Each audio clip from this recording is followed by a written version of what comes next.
Welcome back to the Crime Report with Ron Chhinzer. I'm Ron Chhinzer, and today we're walking through 7 stories that say a lot about where Canada is when it comes to crime, justice, and accountability. We start in downtown Hamilton, where a woman was gunned down in broad daylight. As strangers rushed in to try and save her life, someone else took the opportunity to rob the Good Samaritan who was trying to help. It's the kind of story that makes you stop and ask, what's happening to our basic sense of decency in Canada? Then we head to Edmonton, where a man out on bail allegedly went on a violent crime spree in a single day, hitting a cyclist, stabbing a stranger, and using a stolen vehicle to do it all. From there, it's back to Ontario, where a man walked out of jail early due to a staff error, then violated his house arrest just 2 days after being formally released. Another story of a system losing control of the people it's supposed to supervise. Next, a 16-year-old in Hamilton is facing a long list of charges for a series of armed carjackings, already on probation and somehow armed with a gun. This teen allegedly terrorized residents over the course of 3 days. We also cover a controversial case in Peel Region, where a judge threw out a loaded gun and drug case over charter violations, saying that the arrest was racially motivated and unconstitutional. The suspect walked free. The officers are now under review. And we close with 2 horrific human trafficking cases involving underage girls. Police in Toronto and Peel have charged multiple adult men with trafficking minors, using threats of violence and manipulations to profit off of the most vulnerable. These stories are heartbreaking, but they're not rare, and they need to be talked about.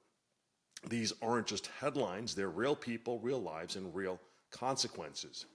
If you care about public safety in this country, now is the time to get informed. Go to www.junonews.com/Ron to subscribe and save 20% off. Your support helps us keep reporting on the stories that matter. So let's get into it. On July 11th in broad daylight, right in the heart of downtown Hamilton near King Street East and James Street North, gunshots rang out. The victim, a 26-year-old Belinda Sarkoty. She was gunned down in a public space right out in the open. And as she lay there dying, strangers rushed to her side. Real people, not trained medics, not first responders, just everyday citizens who saw someone in distress and ran towards the danger to help. But while one woman was trying to save Belinda's life, holding pressure on her wounds, trying to comfort her, someone else in that same crowd was watching and not to help. No, this person was watching for an opportunity. Because while that Good Samaritan had her attention on the victim, someone else had their attention on her purse, debit cards, ID, valuables, gone. Now, think about that for just a second. A woman dies from a shooting in broad daylight. Another woman tries to save her. And while that's all happening, somebody decides that this is the perfect time to steal from her. Not just a thief, but the lowest form of predator, the kind that feeds off tragedy. Police launched an extensive investigation, and I'll give credit where it's due. They didn't let this go. Surveillance cameras, bank transaction trails, and interviews with multiple witnesses eventually led them to a suspect. Shala Ogden, 35 years old, lives in Hamilton. He's now charged with theft under $5,000 and fraud under $5,000 and possession of property obtained by crime. No word yet on any of his prior convictions or pending charges, but the behavior speaks volumes. Hamilton police released a statement saying that this case is a reminder that even in tragedy, especially in tragedy, some people try to exploit the moment for personal gain, and they're right. But here's what they didn't say, and what a lot of Canadians are saying. Why are we seeing more of this type of behavior? Why does it feel like we're watching the erosion of basic human decency in real time? The public is angry. You can see it online on Reddit, X, Facebook, wherever people talk about crime in this country. The reaction, it's visceral. It's not just about this one theft, it's the pattern, it's the sense that we're losing something foundational. Not just law and order, but the shared moral code that says you don't do that. Not in that moment, not when someone's dying. Now, people are tired. Tired of stories that start with a violent shooting and ended with no arrests made. Tired of headlines about justice without the justice. And this story, it cuts deeper because it hits on 2 levels. The violence itself, and then the theft, the betrayal of someone trying to do the right thing. If that doesn't make you stop and ask where we're headed, I don't know what will. We still don't have a motive for the shooting that took Belinda Sarkoty's life, and we still don't know who pulled the trigger. That case remains unsolved. But what we do know is that while most Canadians are still trying to do the right thing, help when it counts, there are others who see a tragedy and smell opportunity. And until we start holding those people accountable with real consequences, not just charges and press releases, we're going to keep seeing headlines like this, because the truth is, in Canada right now, crime pays. And it's the innocent who are footing the bill. Now, let me walk you through something that played out just a couple weeks ago in Edmonton. It's the kind of case that leaves people wondering what it will take before the justice system finally starts working for the public. On Wednesday, July 16th, a white sedan was stolen in an area of 129 Avenue and 97th Street in Northwest Edmonton. It happened just before noon in broad daylight. Now, that might sound like your average vehicle theft, sadly, but things escalated quickly. Just before 8 p.m. that same day, a white sedan matching the description was involved in a hit and run near 123 Avenue and 90th Street. A 59-year-old man was on his bicycle and he was struck and seriously injured. EMS got him to the hospital, and thankfully his injuries weren't life-threatening. But the story doesn't stop there. Minutes later, literally minutes, the same driver allegedly attacked a 40-year-old man near 132 Avenue and 83rd Street. This time, it wasn't a vehicle, it was a knife. The victim was stabbed multiple times and rushed to hospital with life-threatening injuries. He survived, but just barely. In all of this, the theft, the hit and run, the stabbing was carried out by a single man using the same stolen vehicle in a single day. Police were able to identify the vehicle, track it down, and arrest the suspect early the next morning, thankfully. The man in custody is 32-year-old Cody Slade Desjardins. And this is where the story really raises questions. Desjardins wasn't some unknown name to police. He had already been released on bail just 12 days earlier on July 4th from an entirely different incident that took place in October of 2024. That previous case involved an injury collision that harmed 2 women and a child. He was facing 27 charges already, including impaired driving. Now, after the latest incident, he's been hit with a long list of new charges, serious ones like attempted murder, aggravated assault, assault with a weapon, assault causing bodily harm, possession of stolen property, dangerous driving, failure to remain at a collision, theft of a motor vehicle, driving while prohibited, breach of release order, which is a bail, possession of weapons dangerous in a public place, and more charges. Now, police confirmed none of these victims were known to each other or to Desjardins. This was random, unprovoked, and extremely dangerous. Acting Inspector Eric Stewart with Edmonton Police said it plainly. This individual posed a serious and unpredictable threat to public safety. And he's right. And we've seen a lot of this all over the country. But here's the question on everyone's mind. Why was he out in the first place? It's a common question. This is the exact kind of case that has Canadians across the country losing faith in the bail system. You've got someone with a long list of serious charges already released on bail, and within days they're accused of almost killing another man, severely injuring another, and terrorizing the public across an entire city. The public is angry, like most times, and they should be, because it keeps happening. We've reached a point here where the revolving door of repeat violent offenders is no longer just a policy debate. It's real, it's deadly, and it's affecting everyday people, from cyclists just riding home to bystanders walking down the street. Cody Desjardins is now in custody, but he never should have been back out so quickly to begin with. And this case is yet another example of a justice system that's more focused on managing risks than preventing harm. We're not talking about petty theft or one-time mistakes here. We're talking about violent patterns, dangerous behavior, and the consequences that everyone else ends up living with. Now, let's head to Alliston, Ontario, where a man with a violent past, weapons charges, and recent jail releases has already violated his bail twice in 2 days. Cody Bourdin, 36 years old, was arrested again last Thursday after allegedly breaking the condition of his house arrest just days after being released from custody. Let's rewind for a second. Burton had just been sentenced last week after pleading guilty to a violent assault where he broke a man's fingers. Despite that, he was granted bail on unrelated weapons charges and released under house arrest conditions to a surety. But even that didn't go smoothly. Before the courts ever finalized his release terms, staff at Central North Correctional Center and Penetanguishene accidentally released him early. That's right, he walked out of jail before he was supposed to. Officials later confirmed it was a staff error or a human error. Now, fast forward to Thursday, 2 days after his official house arrest began, and OPP officers in Nottawasaga spot Burden walking near Yonge Street in Alliston around 12:30 p.m. It's a clear violation of his house arrest. He was arrested on the spot and charged with 2 new offenses: failing to comply with a release order, and the second one being failing to comply with his probation order. Burden made a virtual court appearance from OPP detachment and is expected to be back in court again on Wednesday. Let's be clear here. This isn't a one-off situation. This is part of a larger pattern.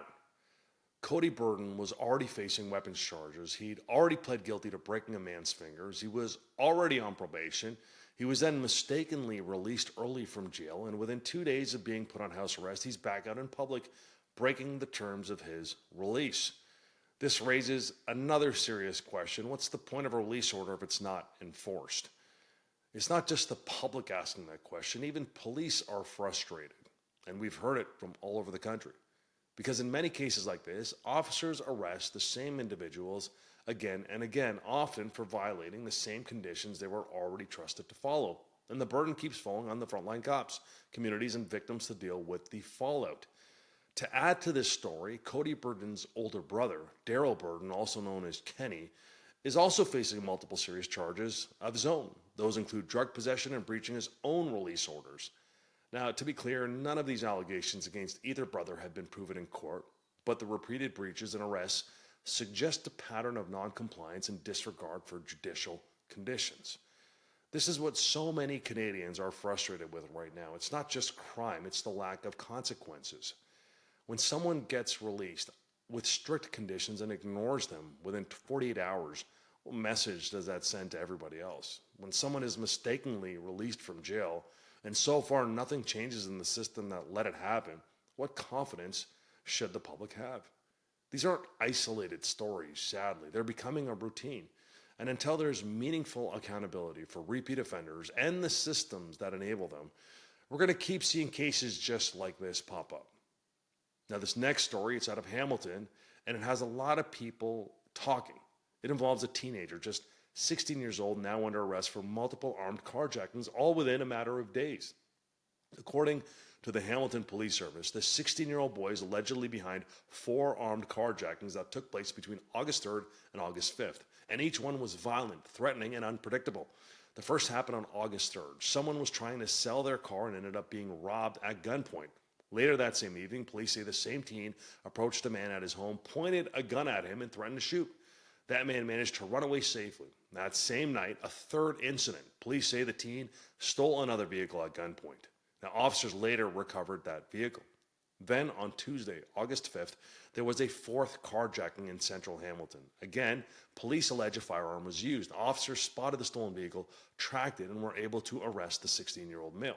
Police say he's facing a long list of charges: 3 counts of robbery with a firearm, 5 counts of breaching youth probation, 4 counts of possessing a weapon contrary to an order, and a handful of other charges tied to the robbery and carjackings. This teen is now being held for bail.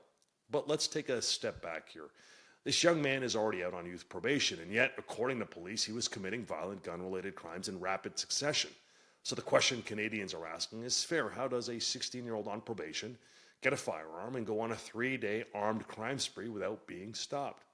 People are wondering how this happens, how a teenager like this ends up this far down the road in violence, and how a system meant to rehabilitate and supervise lets someone like this or something like this happen under his watch.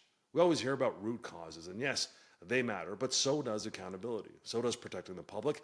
And when someone already on probation picks up a gun and terrorizes a city over the course of multiple nights, the system has to ask itself whether it's doing more good or more harm. This is not just about one teen. It's about whether the rules they have in place for youth probation, for firearm possession bans, for early intervention actually do anything if they're not being followed or enforced. This case is still active and the allegations haven't yet been tested in court, but the charges are serious and the pattern is hard to ignore. Now let's go over to a case at Appeal Region that's drawing national attention, not just for what happened during the arrest, but for what the court said happened after. A man known to police was allegedly found with drugs and a loaded gun, but now he's walking free because the judge ruled that the police violated his charter rights. Now let's take this from the very top.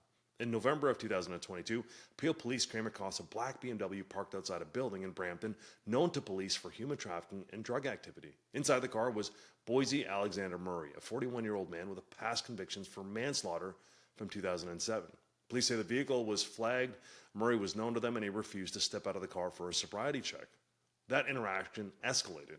Police broke the window, pulled him out, and during the arrest, officers said they found a loaded handgun, a white powder substance they believed to be cocaine, and a weigh scale.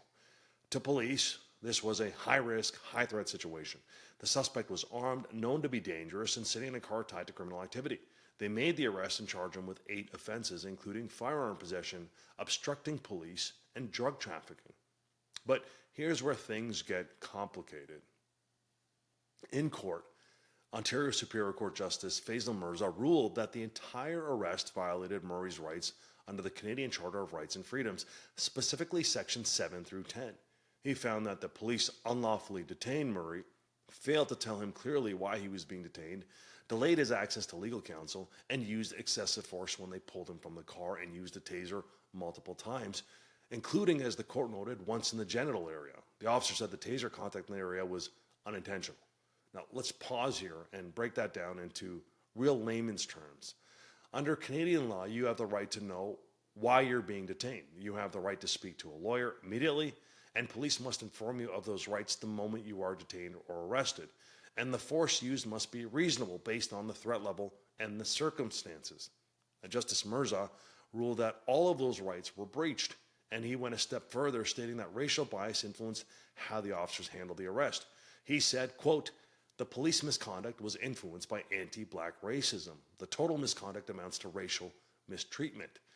Because of that, he excluded all of the evidence from trial. The gun, the drugs, everything. Without that evidence, the Crown couldn't proceed. All charges against Murray were subsequently dropped. Now, this is where the controversy really kicks in.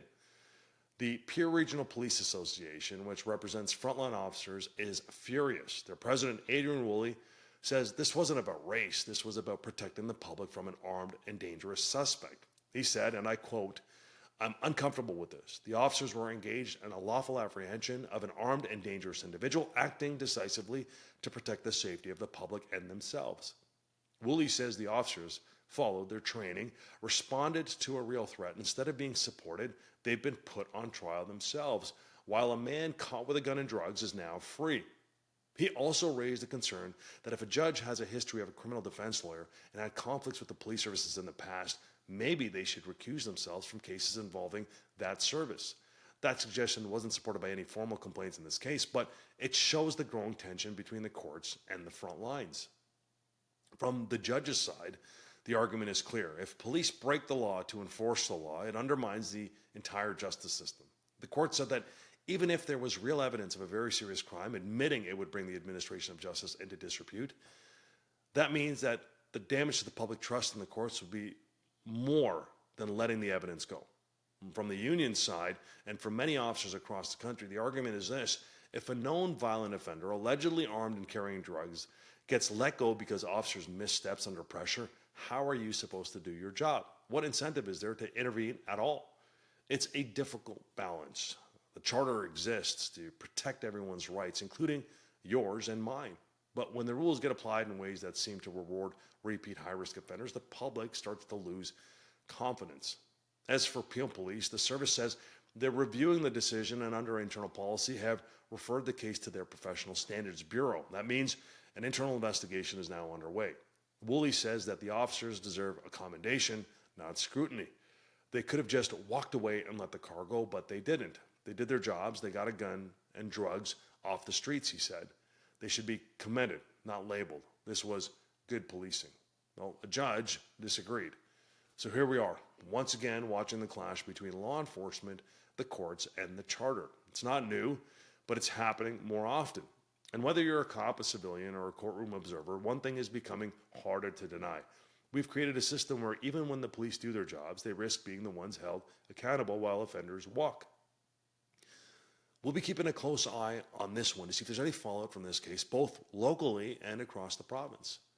Now, let's go beyond headlines and talk about the issues that are too often ignored, especially when they involve the safety of our kids and the most vulnerable in our communities. Today, we're covering two separate but equally disturbing human trafficking cases out of the Greater Toronto Area where investigators say adult men were exploiting teenage girls for financial gain through control, coercion, and manipulation. These aren't vague allegations. They're detailed investigations that led to charges involving minors, exploitation, and organized trafficking behavior. And what makes it worse, as we often see in these cases, is that the victims were children. Now, let's start in Mississauga. On July 27th, the Peel Regional Police Service arrested 23-year-old Gabriel Benev after an investigation revealed that he had allegedly been exploiting a teenage girl in a sex trade. According to police, Benev provided her with housing, exercised control over her movements, and profiled her from exploitation. The investigation was conducted jointly with the Hamilton Police Human Trafficking Unit, a sign of how serious and interconnected these cases often are. Police located and executed a search warrant at Benev's Mississauga home, which likely resulted in the collection of digital evidence, physical items, and potentially communication logs, all of which may be used as evidence in court. Benev is now facing a long list of charges: trafficking in persons under 18, procuring a minor, assault with a weapon, choking, threats to cause death, and sexual interference. These are serious indictable offenses and, if convicted, carry significant prison time. But he remains in custody and already appeared before the Ontario Court of Justice in Brampton. Now, to Toronto, where one of the most disturbing cases in recent memory unfolded. In June, the Toronto Police Service's Human Trafficking Unit launched an investigation after identifying a 15-year-old girl who they allege was being trafficked sexually by two adult men, 47-year-old Marshall Nathaniel O'Connor of Toronto and 39-year-old Eric Carrera of Mississauga. According to police, the girl's online sexual service ads were written and managed by the accused. They allegedly took sexualized photos of the victim, posted the ads, and transported her to various hotels across the GTA to meet clients. Police say the victim had to surrender all of her earnings to the accused. O'Connor and Carrera were both arrested on July 31st, one in Toronto, the other in Mississauga, and now face more than 25 charges between them. These include trafficking in persons under 18, recruiting a minor for sexual services, possession and distribution of child porn, unlawful communication with a person believed to be under 16, sexual assault, and sexual interference. Police also laid drug trafficking charges and recovered proceeds, being money which they believe were obtained through these crimes. So how did they get caught? Though police haven't released all of the investigative details, and rightfully so to protect the victim and the case integrity, we can infer some key elements. In cases like this, police often rely on a mix of digital and physical evidence, IP addresses tied to online ads, phone records, text and app-based conversations, surveillance footage, financial transactions, and most importantly, the interviews with the victim. The forensic analysis of this is going to be very critical on here because the forensic analysis of the phones, social media, and cloud storage is often crucial in linking the accused to the ads, photos, communication, and coordination of the activity. It's also likely that the public tips from concerned witnesses played a key role, as trafficking investigations often begin when someone notices something unusual, such as a young person frequently coming in and out of a hotel or being accompanied by older individuals who would appear to be controlling them. Now, police believe there might be more additional victims, and they've released images of the suspects to encourage anyone with more information to come forward. If you have any information regarding these two accused people or the third one, call any Toronto Police or Hamilton Police Human Trafficking Unit and provide that information. What's important to remember is that these aren't rare cases. This is a pattern. According to national statistics, more than 90% of human trafficking victims in Canada are women and girls. Almost 1 in 4 are under the age of 18. In Ontario, most between 12 and 24. They're trafficked by somebody that they know, a so-called boyfriend, a friend, or someone who spent time grooming them online. That's why it's critical for parents and caregivers to know what to look for. If your child suddenly has unexplained cash, new clothes, or a second phone, ask questions. If they start disappearing for long periods, avoiding family, or forming secretive relationships with older individuals, that's a huge red flag. If they seem constantly tired, fearful, or emotionally withdrawn, don't dismiss it as just teenage behavior. These can all be signs of something much more serious. If you're concerned, take action. Start the conversation, contact local police, or reach out to Canada's National Human Trafficking Hotline at 1-833-900-1010. It's confidential and available 24/7. And while we're on this, let's not ignore how hard it is to prosecute these cases. Victims often fear retaliation. Many have been manipulated into thinking that they're in a relationship. Some don't realize they're being trafficked. Others fear no one will believe them. Add to that the emotional weight of testifying in court and reliving all that trauma. It makes these cases some of the most complex in the criminal justice system. But that doesn't mean we stop trying. That's why awareness, education, and strong investigative units matter. And that's why the work being done by police in Peel, Toronto, Hamilton, and across the country needs continued support and public engagement. At the Crime Report, we're going to keep covering these stories, not just because they're serious crimes, but because they involve real people, often kids, who deserve to be seen, heard, and protected. And now, breaking news. Yesterday, August 7th, there was a major update in a heartbreaking case out in Hamilton that left a community shaking and a family devastated. Back in April, 21-year-old Harsimrat Randhawa, a Mohawk College student, was shot and killed while waiting at a bus stop on Upper James Street in Hamilton. She had just left the gym, heading home, and she was struck by a stray bullet. She wasn't involved in the altercation. She wasn't connected to anyone at the scene. She was an innocent bystander caught in the crossfire of a shootout involving multiple vehicles. After months of investigative work, Hamilton police have now arrested a 32-year-old by the name of Jourdain Foster in Niagara Falls. He's now charged with first-degree murder and 3 counts of attempted murder. Police believe at least 7 people were involved in the violent confrontation that led to Harsimrat's death, and they're still searching for others connected to the incident. Now, this arrest is a step forward, but it doesn't undo the damage. It doesn't bring her back, and it doesn't erase the growing fear that anyone, anywhere, can be the next unintended victim of reckless gun violence in our cities. We're going to continue following this case as police work to bring the rest of those responsible to justice, because Harsimrat deserves better, and so does every other Canadian just trying to get home safely. Now, you've just heard 7 stories, each one disturbing in its own right, but together they paint a picture of something much larger: a justice system under pressure, communities losing faith, and the rising cost of letting accountability slide. That's why the Crime Report with Ron Chhinzer exists, because we can't fix what we won't face. If today's stories matter to you, if they made you stop and think, if they left you with questions or frustration, then do something about it. Support journalism that gives victims the voice that they deserve. Go to www.junonews.com/Ron, subscribe today and save 20% off of your subscription. You're not just supporting Juno News, you're helping us hold the line on stories that matter. Until next time, stay informed and stay safe. This is the Crime Report with Ron Chhinzer. I'm Ron Chhinzer, and thanks for watching.